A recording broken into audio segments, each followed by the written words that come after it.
Fingerprint checking होना चाहिए।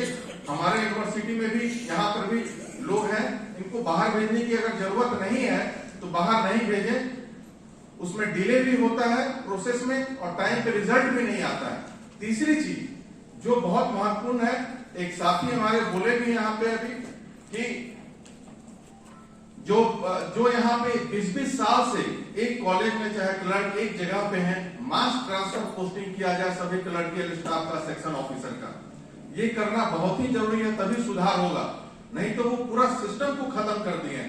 आप देखेंगे एक सिस्टम बना हुआ हमारे बिहार सरकार में भी, कोई भी पदाधिकारी चाहे एसपी डीएम क्यों नहीं हो, 3 साल से ज्यादा नहीं रह सकते एक जिला में। तो वही सिस्टम यहाँ पे लागू कर रहे हैं आप। कोई भी यहाँ पे ज्यादा दिन रहते हैं तो भ्रष्टाचार में लिप्त हो ही जाते हैं।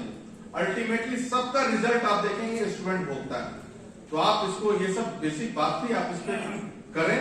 और मेरी यही शुभकामनाएं हैं कि आप लोग सिस्टम में थोड़ा सा चेंजेस लाएं, तभी छात्रों का के लिए जो होता है बेहतर भविष्य बन सकता है इस यूनिवर्सिटी से।